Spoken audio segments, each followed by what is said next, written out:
국내 증시 영향 미칠 만한 모닝뉴스 6가지 살펴보겠습니다. 첫 번째 소식부터 보시죠. 정부가 앞으로 한 달간 고강도 사회적 거리 두기를 통해서 국내 코로나19 유행 상황이 어느 정도 통제 가능한 수준이 됐을 경우에는 다음 달부터는 방역 조치를 조금 더 완화할 수 있다는 입장을 내비쳤습니다. 손영래 중앙사고수습본부 사회전략반장은 5일 정례 브리핑을 통해서 추석 연휴를 포함해 향후 4주간을 잘 넘겨서 적절한 수준에서 유행을 안정화할 수 있다면 10월부터는 조금 더 일상에 가까운 방향으로 거리 두기를 조정하는 것이 가능해진다고 밝혔습니다.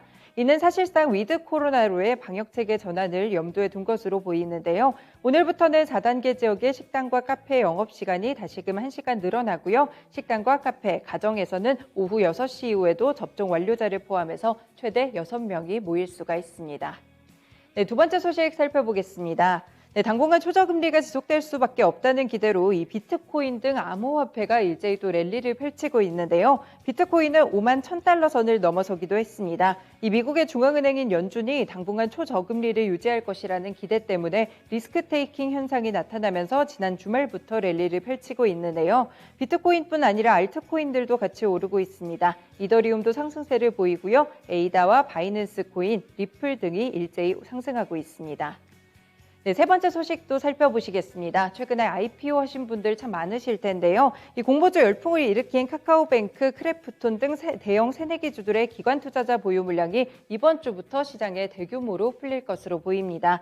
이 SK바이오팜이나 카카오게임즈, 하이브 같은 대형 공모주들도 이 같은 기관 물량 출회로 주가가 좀 한동안 요동친 바가 있었는데요. 금융감독원 전자공지 시스템에 따르면 오는 6일 카카오뱅크, 그리고 10일에 크래프톤이 상장 한 달을 맞아서, 그리고 18일에는 SK바이오사이언스가 상장 6개월을 맞아서 각각의 의무 보유 기간을 마친 물량이 시장에 나옵니다. 앞서서 MSCI나 코스피 200지수 편입 같은 이벤트도 종료되면서 이제는 주가 향방이 아래쪽으로 꺾일 수도 있다, 이런 전망들도 함께 나타나고 있습니다.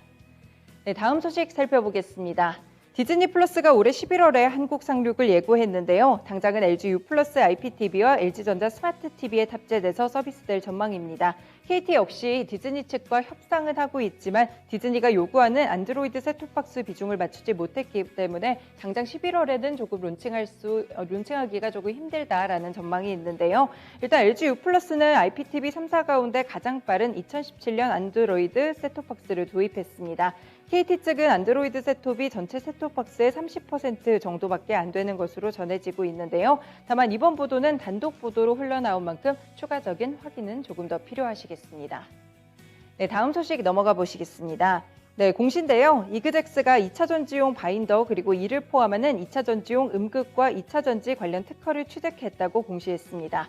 특허권자는 앞덱스와 테크늄 그리고 하나인 정밀화학이며 취득일은 전날인 2일인데요. 이 회사 측은 2차 전지 음극재 핵심 소재 음극용 바인더 물질 확보를 통해서 향후 음극재 제조업체를 대상으로 한 납품과 자체 제조 인프라를 마련해 갈 계획이라고 밝혔습니다. 마지막으로 테마성으로 움직일 수 있는 정치권 관련 소식 살펴보겠습니다. 보시면 야권 대선 후보 지지율 조사에서 국민의힘 홍준표 의원이 처음으로 윤석열 전 검찰총장을 앞섰다는 여론조사 결과가 나왔습니다. 여론조사기관 RN서치가 경기신문의 의뢰로 지난 3일부터 4일 전국 성인 1,017명을 대상으로 실시했는데요. 이날 발표한 조사 결과를 보면 홍 의원은 32.5%의 지지도를 얻었습니다. 오차범위 내지만 윤 전 총장보다는 3.4% 높은 지지율이고요. 뒤를 이어서는 유승민 전 의원 그리고 최재형 전 감사원장, 원희룡 전 제주지사가 뒤를 이어갔습니다. 이렇게 6가지 뉴스들 체크해봤습니다. 모닝뉴스 시간이었습니다.